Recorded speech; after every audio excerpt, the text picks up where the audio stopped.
Hello everyone. हाँ जी, हमारी unit continue चल रही थी structure of atoms. Structure of atom में लास्ट टाइम आपने किया था बोर मॉडल। बोर मॉडल क्या बोलता है कि जो एटम्स है उनका जो स्ट्रक्चर है उसमें क्या होगा, एक न्यूक्लियस प्रेजेंट होगा और कुछ डिस्क्रीट ऑर्बिट्स प्रेजेंट होंगे, और जो इलेक्ट्रॉन है उन डिस्क्रीट ऑर्बिट्स के अलोंग ही ट्रैवल करता है। ठीक है, डिस्क्रीट ऑर्बिट्स के अलोंग ही ट्रैवल करता है। ठीक है, हाँ जी। तो नेक्स्ट हम करते हैं, और हमने एक और सब एटॉमिक पार्टिकल उसमें डिस्कवर कर लिया था जिसको हम न्यूट्रॉन बोलते थे, जिसके पास कोई भी चार्ज प्रेजेंट नहीं होता। क्लियर? नेक्स्ट आज हम करते हैं how are electron distributed in different orbits. इन ऑर्बिट्स में कैसे डिस्ट्रीब्यूट करते हैं इलेक्ट्रॉन्स को। How are electrons are distributed in discrete orbits. In discrete orbits, अलग अलग ऑर्बिट्स में हम इलेक्ट्रॉन्स को कैसे डिस्ट्रीब्यूट करते हैं। ठीक है, बोर और बरी ने बोर ने और बरी ने साइंटिस्ट हुए हमें सजेस्ट किया था, ठीक है, कि किस तरह से इलेक्ट्रॉन को पुट करना है। ठीक है, तो इसके लिए उन्होंने कुछ रूल अपने दिए थे। ठीक है, रूल नंबर फर्स्ट है maximum number of electron, the maximum number of electrons present in a shell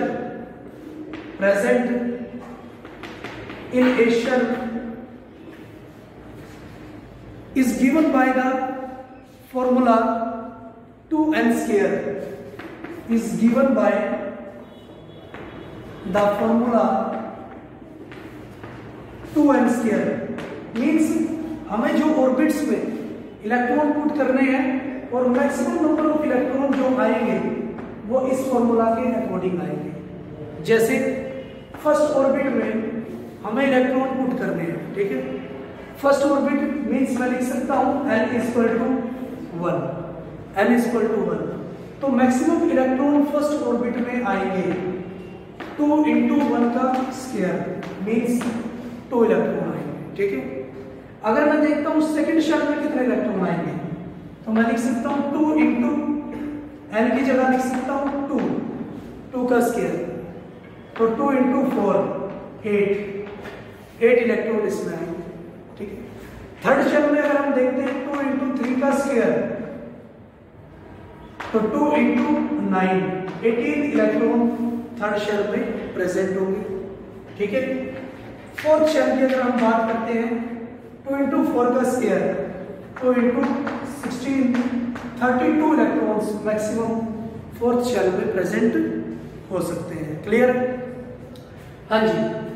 next rule उन्होंने दिया, एक तो मैक्सिमम नंबर ऑफ इलेक्ट्रॉन्स के बारे में उन्होंने बताया।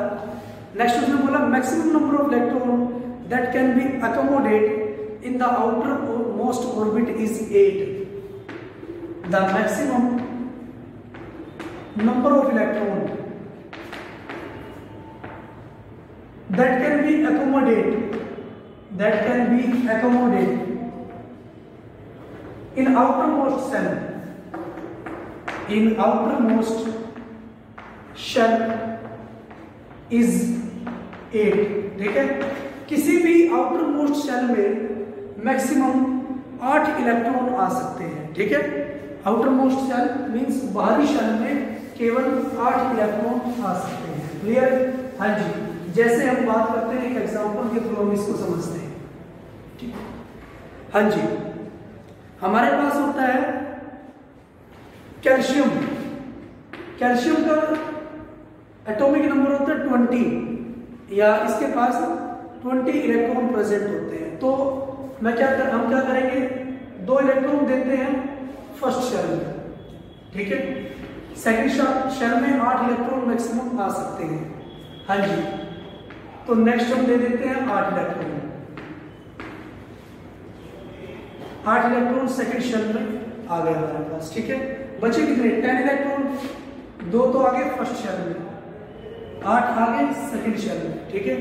नेक्स्ट हमारे पास बचते हैं 10 इलेक्ट्रॉन, लेकिन और थर्ड शेल में मैक्सिमम 18 इलेक्ट्रॉन आ सकते हैं, ठीक है। लेकिन उसने बोला कि आउटर मोस्ट शेल में मैक्सिमम 8 इलेक्ट्रॉन रहने चाहिए, मींस मैं थर्ड शेल में 10 इलेक्ट्रॉन इसमें नहीं कर सकता, तो थर्ड शेल में भी इसके आएंगे 8 इलेक्ट्रॉन, ठीक है। मैक्सिमम 8 इलेक्ट्रॉन मैं इसमें कर पाऊंगा, क्लियर। और जो 2 इलेक्ट्रॉन बचते हैं वो जाएंगे नेक्स्ट शेल में, या n=4, क्लियर है।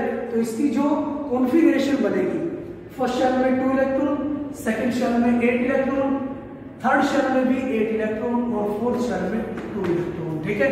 थर्ड शेल में मैक्सिमम 18 इलेक्ट्रॉन आते हैं, लेकिन हमें सेकंड रूल का भी ध्यान रखना है कि जो आउटर शेल है वो एकोमोडेट कर सकती है और रख सकती है सिर्फ मैक्सिमम 8 इलेक्ट्रॉन, ठीक है। तो 2 इलेक्ट्रॉन थर्ड शेल में नहीं जाएंगे, 2 इलेक्ट्रॉन जाएंगे फोर्थ शेल में, ठीक है। हाँ जी, रूल नंबर 3 है हमारे पास, electrons are not accommodate in a given shell. Electrons are not accommodate in a given shell,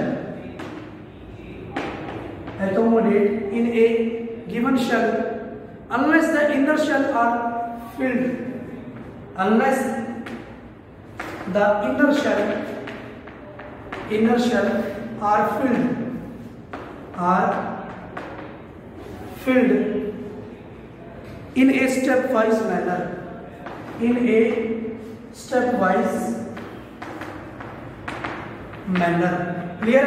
उसने क्या बोला है कि जब तक इनर शेल फुल नहीं हो जाती, फिल नहीं हो जाती, तब तक मैं आउटर शेल को फिल नहीं कर पाऊंगा, ठीक है। तो जो इलेक्ट्रॉन की फिलिंग है वो हमें स्टेप वाइज मैनर में करनी है, ठीक है। जैसे एग्जांपल के थ्रू समझते हैं हम इलेक्ट्रॉन्स को कैसे हम फिल करते हैं, ठीक है। सबसे पहले हाइड्रोजन है, हाइड्रोजन के पास 1 इलेक्ट्रॉन है, हाइड्रोजन के पास 1 इलेक्ट्रॉन है, तो ये इलेक्ट्रॉन आएगा फर्स्ट शेल में, ठीक है। 1 इलेक्ट्रॉन डॉट की फॉर्म में मैं इसको रिप्रेजेंट कर सकता हूं, ठीक है। n=1 में आ जाएगा 1 इलेक्ट्रॉन, क्लियर है। हीलियम है, हीलियम के पास होते हैं 2 इलेक्ट्रॉन, तो फर्स्ट शेल में मैक्सिमम 2 इलेक्ट्रॉन आ सकते हैं, ठीक है। 2 इलेक्ट्रॉन आ सकते हैं, ठीक है। लिथियम है, लिथियम के पास 3 इलेक्ट्रॉन होते हैं, तो ये आगे फर्स्ट शेल में 2 इलेक्ट्रॉन मैक्सिमम होते हैं, और जो 1 इलेक्ट्रॉन बचता है वो आएगा सेकंड शेल में, क्लियर है। इस तरह से कार्बन है, कार्बन के पास होते हैं 6 इलेक्ट्रॉन, तो फर्स्ट शेल में आ जाते हैं 2 इलेक्ट्रॉन और सेकंड शेल में आ जाएंगे 4 इलेक्ट्रॉन, ठीक है। फर्स्ट शेल में 2 इलेक्ट्रॉन और सेकंड शेल में 4 इलेक्ट्रॉन, क्योंकि मैक्सिमम सेकंड शेल में 8 इलेक्ट्रॉन आ सकते हैं। ऐसे ही ऑक्सीजन है, 8 इलेक्ट्रॉन होते हैं, तो फर्स्ट शेल में आएंगे 2 इलेक्ट्रॉन और सेकंड में आएंगे 6 इलेक्ट्रॉन, ठीक है। हाँ जी, फ्लोरीन है, 9 होता है इसका, तो 2 आएंगे फर्स्ट शेल में इलेक्ट्रॉन और 7 आएंगे सेकंड शेल में इलेक्ट्रॉन। मैं शो कर सकता हूँ इसको, ये फर्स्ट शेल है, इसमें 2 इलेक्ट्रॉन और सेकंड शेल में आएंगे 7 इलेक्ट्रॉन, ठीक है।